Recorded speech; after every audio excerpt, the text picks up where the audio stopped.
जोरबा the Buddha का concept भी उनका ठीक से समझा नहीं गया। उन्होंने कोशिश करी थी, मैंने भी उस कॉन्सेप्ट को फिर नए सिरे से सामने रखा है, धन भी और ध्यान भी, दोनों चीज। ओशो चाहते थे कि जो धार्मिक व्यक्ति है वो गरीब ना हो, धार्मिक व्यक्ति ऐश्वर्य में रहे। लेकिन वो ऐश्वर्य में रहने के लिए ये नहीं कह रहे थे कि नौकरी छोड़ दो, व्यवसाय मत करो, जो लोग छोड़कर सोचते हैं। कहाँ से लाओगे फिर ऐश्वर्य?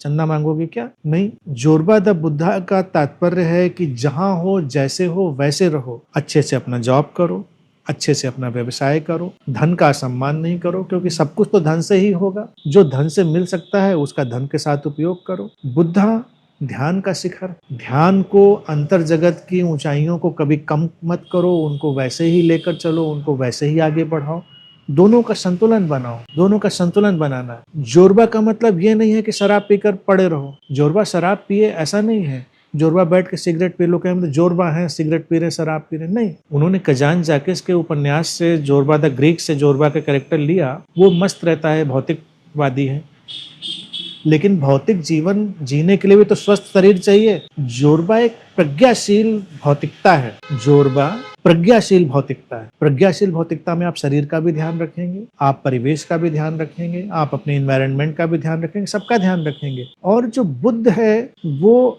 हमारे ही संसार का सार में बदल जाना है, इसीलिए बुद्ध संसार को अध्यात्म कहते थे।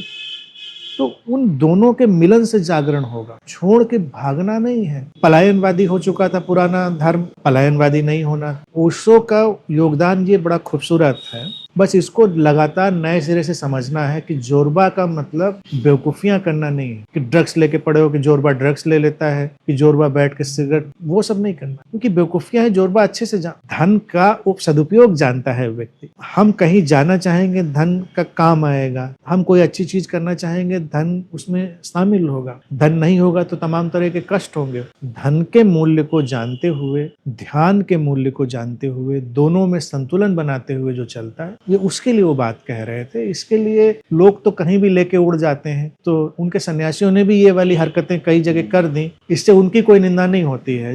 लोगों को समझ में आया तो वो करते घूम रहे हैं, तो उससे उनका कोई योगदान नहीं।